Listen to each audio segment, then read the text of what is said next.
Bapak Kesehatan pada pagi hari ini.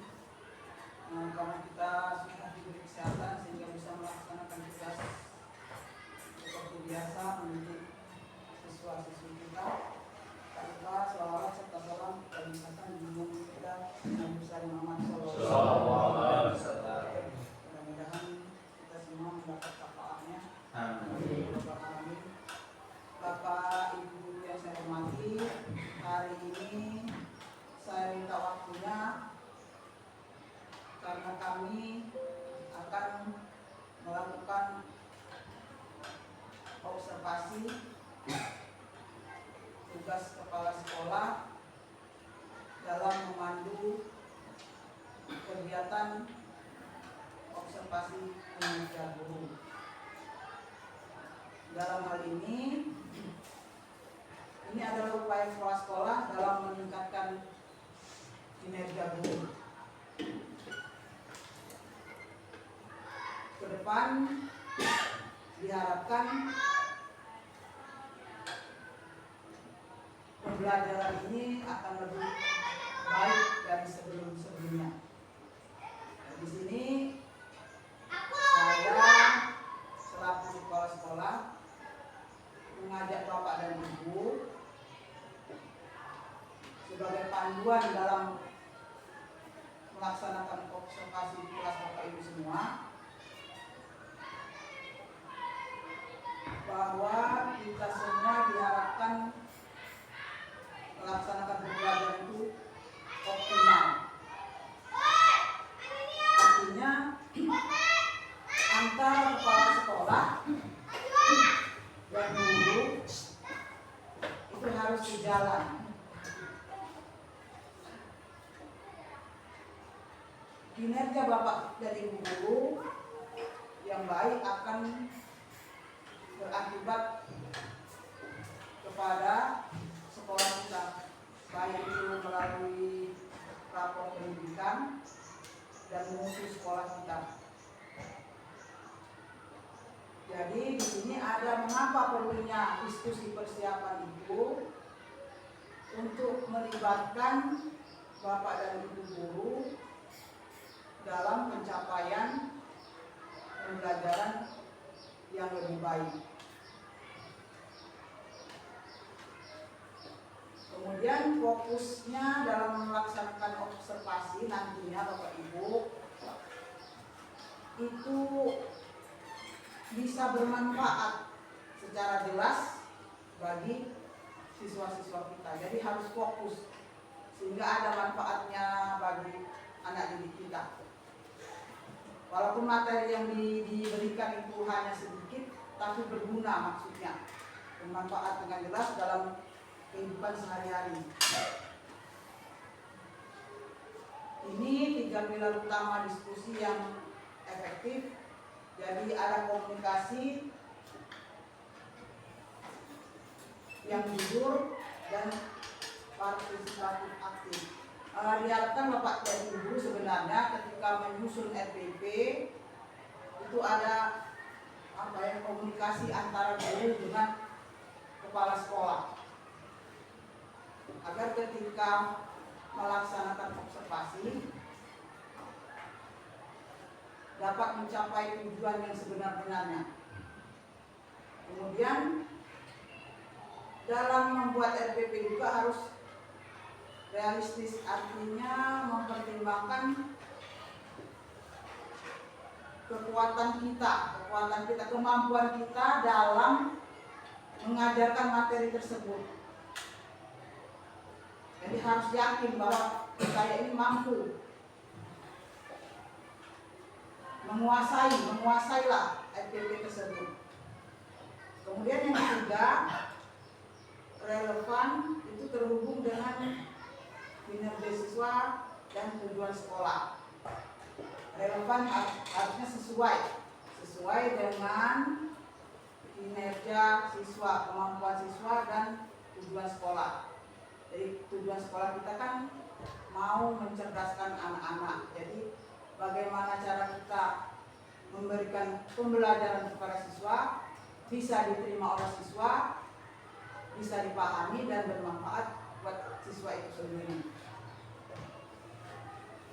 Kemudian yang selanjutnya observasi, membangun ruang diskusi yang aman dan mendukung.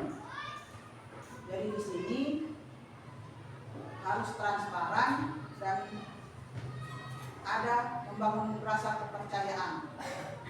Yang kedua, mendorong partisipasi, pertanyaan terbuka, semua guru berpartisipasi. Artinya nantinya harusnya dalam menyusun FDP itu misalkan ada sesuatu yang mungkin menggajar perasaan Bapak dan Ibu, tolong dikomunikasikan dengan kepala sekolah. Gimana kalau yang begini? Nanti kan ada pertimbangan kita saling sharing apakah hal itu bisa dilaksanakan atau tidak, atau diganti dengan kegiatan yang lain. Kemudian yang berikutnya menghargai perspektif. Di sini Bapak Ibu, saya walaupun kepala sekolah bukan berarti pintar, jadi saya harus mengakui pengalaman dan pemahaman Bapak Ibu. Saya kalau disuruh ngajar mungkin nggak bisanya bukan nggak bisa ngomong, tapi dibandingkan Bapak dan Ibu guru yang setiap hari melaksanakan tugas tersebut, tentunya akan lebih sempurna dibandingkan seorang kepala sekolah. Jadi saya mengakui bahwa saya ini tidak sebaik Bapak dan Ibu guru dalam mengajar. Mungkin secara teori saya bisa, tapi dalam melaksanakan pembelajaran tidak akan berhasil seperti Bapak dan Ibu. Kemudian yang berikutnya, menyelaraskan harapan dengan kenyataan di kelas. Fokus konteks nyata. Disinilah yang mungkin yang dimaksud dengan kalau memberikan sesuatu itu, apalagi di kelas rendah, harus ada bukti fisik barang itu nyata, jangan digambarkan. Bagaimana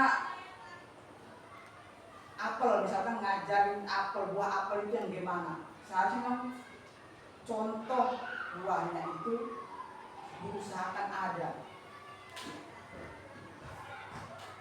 Kalau di kelas ini mungkin bisa dengan gambar, jadi anak-anak tidak hanya berhayal. Kemudian yang berikutnya mengidentifikasi kekuatan. Ini yang tadi refleksi bersama untuk diskusi observasi. Bapak dan Ibu di sini yang ini bagian ini.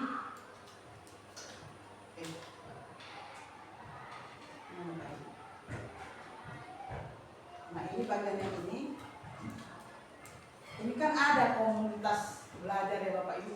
Ada. Nah, disinilah tempat kita bisa merefleksi diri kita masing-masing dan bisa saling bertukar pendapat dengan kawan. Bila ada sesuatu yang dirasa Bapak Ibu tidak menguasai, misalkan pembelajaran ini, gimana saya kok kesulitan dalam mengajarkan ini, bisa sharing. Jadi kombel itu tidak rutin, misalkan seminggu sekali, sebulan sekali. Jika diperlukan, boleh Bapak Ibu untuk berkumpul membicarakan hal yang berkenaan dengan kinerja kita. Tentunya kalau Bapak dan Ibu adalah bagaimana memberikan materi pembelajaran itu biar bisa sampai kepada siswa secara tepat. Kemudian di sini ada lagi tujuan SMART spesifik, artinya apa ya, fokus. Kemudian terukur, bisa dikalkulasi lah, ini bisa tidak tercapai gitu, hal-hal yang itu. Kemudian dapat dicapai, terus relevan, kemudian terkait dengan waktu. Terus yang berikutnya mengaitkan observasi dengan dampak dan tujuan. Yang pertama, fokus dampak pembelajaran, pengaruh praktik terhadap hasil belajar siswa. Nah, di sini Bapak dan Ibu guru, ada nggak pengaruhnya praktik terhadap hasil belajar siswa? Maksudnya begini Bapak Ibu, seandainya Bapak dan Ibu mengajarkan satu mata pelajaran dengan cara yang begini, kemudian dikasih asesmen, setelah itu dinilai, hasilnya bagaimana? Jika hasil siswa berdasarkan asesmen itu di luar atau tidak sesuai dengan harapan kita, maka tentunya tidak tercapai. Disitulah refleksi kita untuk mengulang bagaimana caranya agar materi tersebut bisa dapat diterima dengan baik oleh siswa. Itulah yang dinamakan refleksi. Kemudian yang berikutnya, integrasi tujuan sekolah. Jadi semua yang kita laksanakan di sekolah ini satu tujuannya, untuk mendukung visi dan misi sekolah, agar visi dan misi sekolah bisa terwujud. Kemudian yang berikutnya, refleksi dan tindak lanjut. Di sini Bapak Ibu, kalau kita lihat berdasarkan hasil rapor pendidikan, sudah saya bagikan kemarin di share di grup. Di situ ada nilai yang baik, ada yang sedang, tapi yang kurang sepertinya tidak ada. Di sini kualitas pembelajaran yang kayaknya punya nilai capaiannya itu sedang. Sekarang saya ingin bertanya kepada Bapak Ibu, kira-kira, jangan kira-kira sih,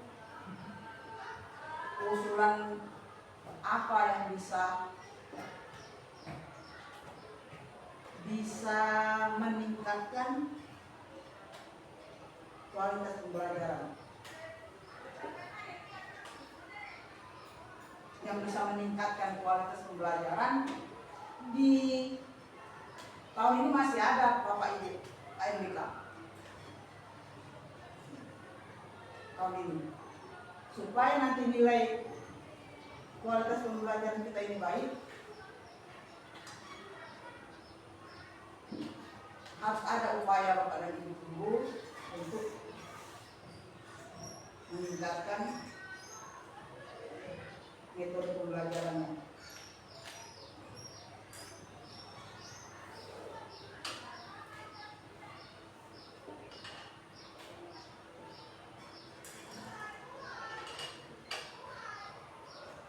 Adakah yang punya pikiran atau pendapat gimana caranya? Ya, silakan. Kalau menurut saya harus ada sinergi antara guru dari kelas 1 hingga guru kelas 4 umumnya, dan khususnya guru kelas 5, karena akan bagaimanapun yang di AMBK itu adalah kelas 5, dari kelas 5 itu bagian awal. Oleh karena itu sinergi dari kelas 1 hingga kelas 4 itu sangat tetap diperlukan. Ya, terima kasih Pak. Jadi mungkin awalnya begini Bapak Ibu, kalau menurut Pak Kami tadi, jadi tidak ujuk-ujuk kelas 5 harus bisa baca, bisa nulis, bisa berhitung.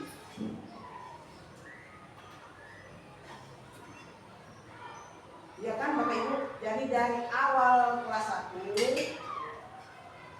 harusnya sudah ada capaian yang kalau kelas 1 harusnya sudah bisa begini, nanti naik kelas 2 begini. Itu yang dimaksud mungkin oleh Pak Kami, supaya ketika di kelas 5 tidak terlalu dibebani guru kelas 5-nya untuk mencapai nilai yang baik di kualitas pembelajaran.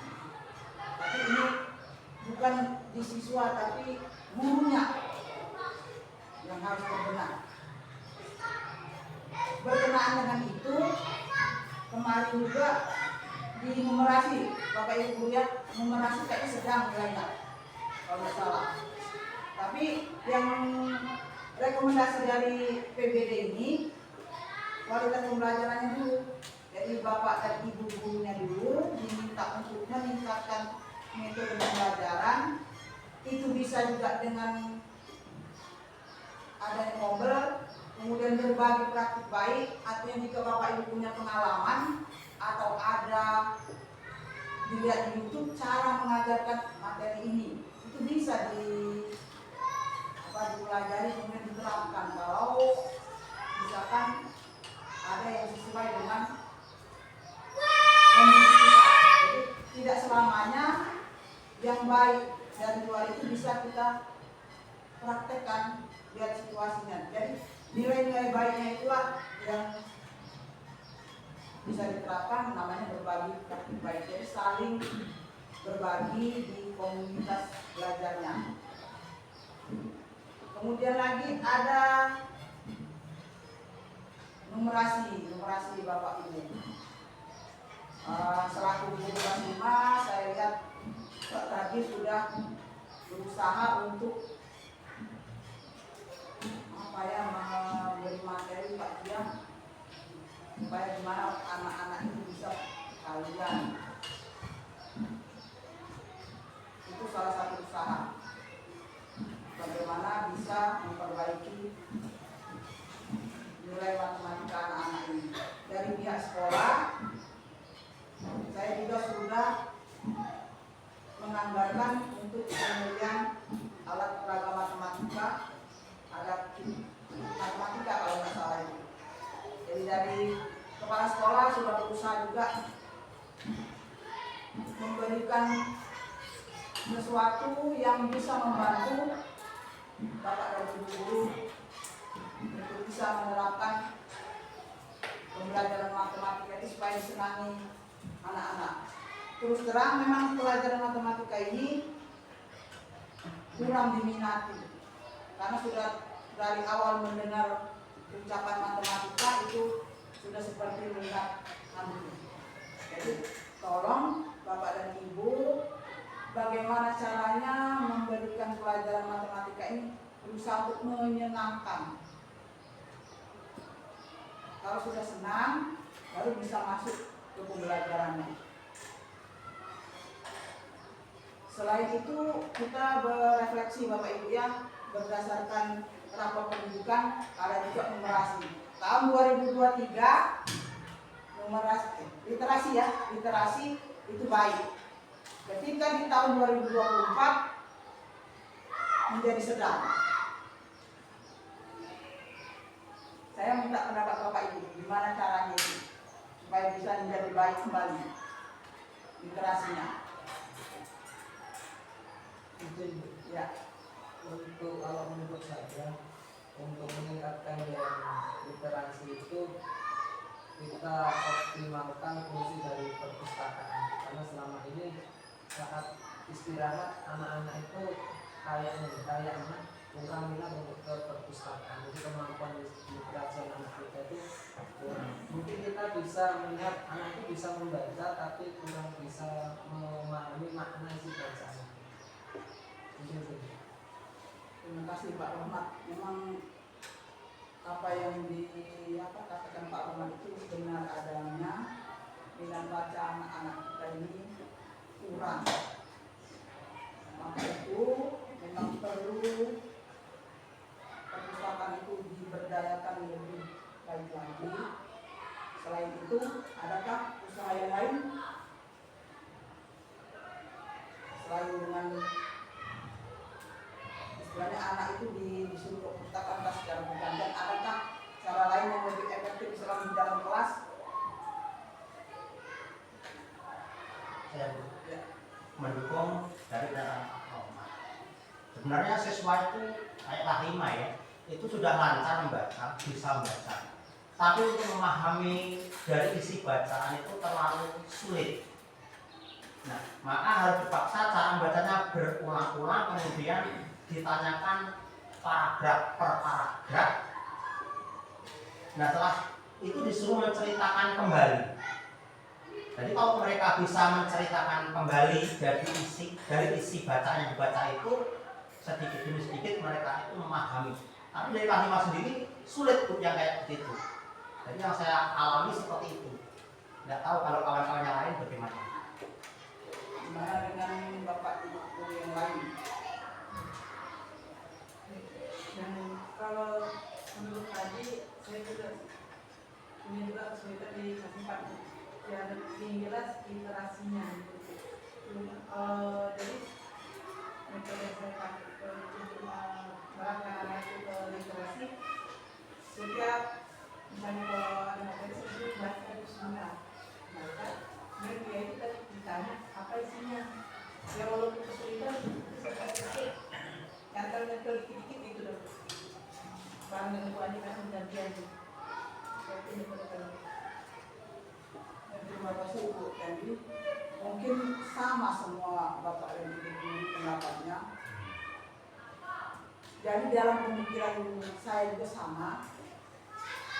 Kemarin kita menggunakan lembar apa itu Pak yang siswa? Iya Pak ya, buku apa yang dibaca? Terus halaman berapa? Kemudian disuruh menuliskan, meringkas apa yang sudah dibacanya. Bapak yang tahu itu bagus kan waktu yang sekarang anak SMP itu kan dia waktu itu kan di terapan yang seperti kata itu. Jadi disuruh buat ringkasan dalam macamnya, kemudian dibawa ke jadi dinas mendapat waktu itu ya lupa saya. Lupa semua sekarang SMP. Bahwa literasi.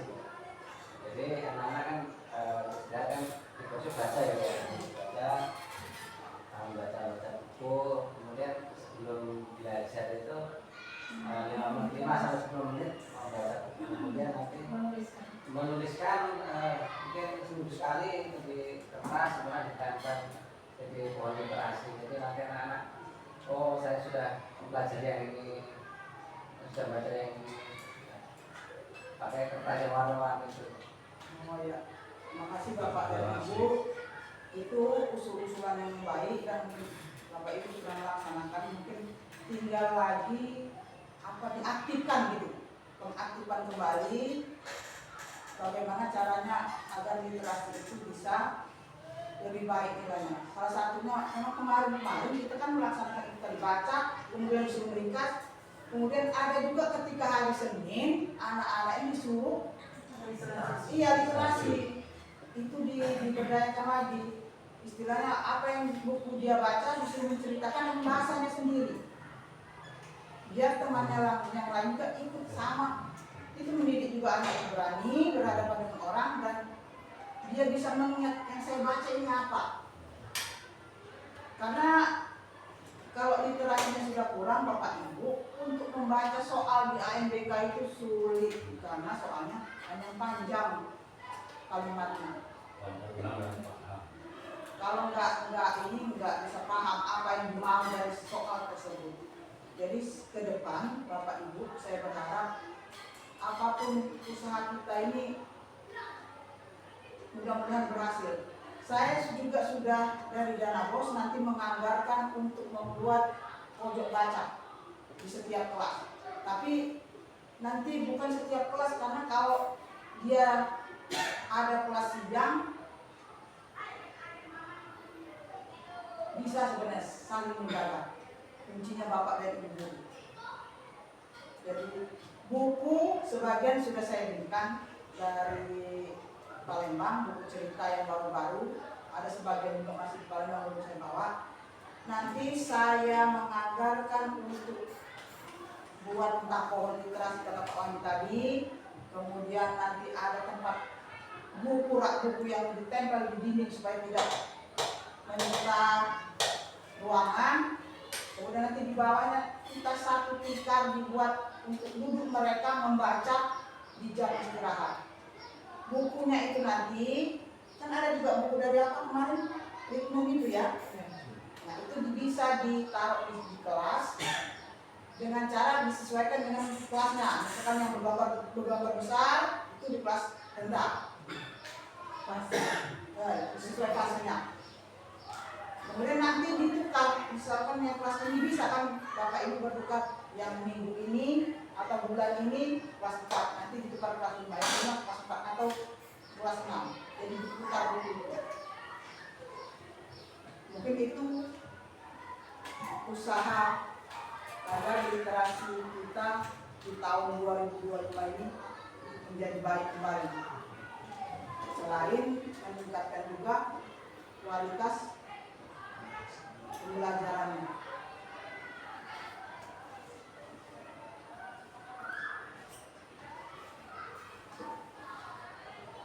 Nah, ini kunci diskusi persiapan observasi yang efektif. Saling menghormati dan jujur, kemudian fokus pada realitas. Tadi kelas 5 Bapak Ibu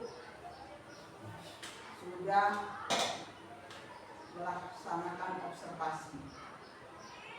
Jadi seperti kata Pak tadi masih ada komunikasi yang kurang dari cara Pak penyampaian materi fokus. dengan penggunaan infokus. Kemudian juga ini maaf Pak tadi saya dari hasil observasi tadi. Biar untuk kawan-kawannya. Di RPP-nya bagus Pak, ada lembar kerja siswa kan? Iya. Saya baca, di situ ada lembar kerja siswa. Tapi Pak Tarji tidak membagikan lembar kerja itu. Sebaiknya tadi Pak Tarji dibuat berkelompok, walaupun anak itu mengerjakan satu-satu, dibuat kelompok.